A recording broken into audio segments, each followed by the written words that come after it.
నమస్తే శ్రీమాత్రే నమః శ్రీ గురుభ్యో నమః ఆగస్టు 13 నాటి దిన ఫలితాలలో భాగంగా ఈ రోజు దిన ఫలితాలు గ్రహస్థితులు ఆ గ్రహాలు మేషాది ద్వాదశ రాశుల వారికి ఎలాంటి ప్రభావాన్ని ఇస్తోంది ఫలితాలు ఎలా ఉండబోతున్నాయి అనే అంశంలో ముందుగా గ్రహస్థితి చూసినట్టయితే చంద్రుడు మిథున రాశిలో ప్రయాణం చేస్తున్నాడు ఆరుద్ర నక్షత్రం మీద.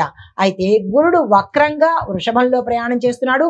శని భగవానుడు కూడా కుంభరాశిలో వక్రగతిలో ఉన్నాడు. రాహు మీనంలోను, కేతు కన్యలోను, బుధుడు కర్కాటకంలో ప్రత్యోగతిలో ఉన్నాడు. సూర్యుడు కూడా కర్కాటకంలోనే ఉన్నాడు. మంగళుడు శుక్రుడు ఇద్దరు కలిసి సింహరాశిలో సంచారం చేస్తున్నారు. ఇంత పవర్ఫుల్ గా సంచారం చేస్తున్నారు.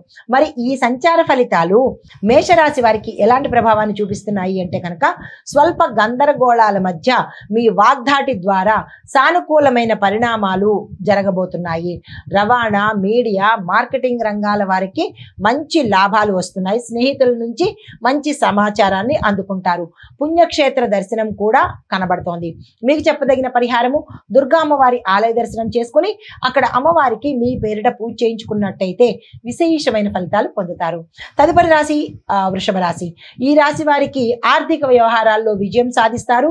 కుటుంబ సమస్యల యొక్క పరిష్కారానికి మార్గాలు కూడా మీకు అందుబాటులో కనిపిస్తాయి.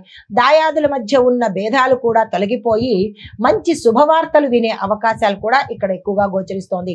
అయితే వాహన సంబంధిత వ్యవహారాల్లో కొంత మీరు జాగ్రత్త తీసుకున్నట్టయితే కనుక మంచిదిగా చెప్పడం జరిగింది. అగ్రెసివ్గా అంటే పర్వాలేదు అని అనుకున్నట్టయితే కనుక ఇబ్బందుల్లో పడతారు. జాగ్రత్తలు తీసుకోండి.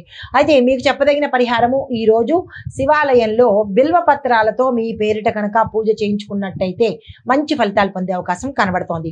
తదుపరి రాశి మిథున రాశి.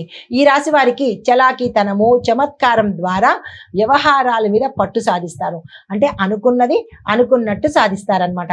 అయితే ప్రేమలో కొన్ని మనస్తాపాలకు వెళ్ళే అవకాశం కనబడుతోంది. జాగ్రత్తలు పాటించుకోండి.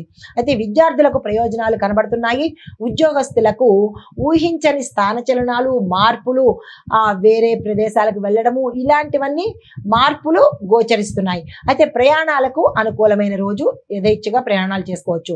అయితే పరిహారంగా మీరు అష్టాక్షరి మంత్రాన్ని తప్పనిసరిగా పఠించే ప్రయత్నము ఉదయం పూట 108 సార్లు చదువుకునే ప్రయత్నం చేసుకోండి.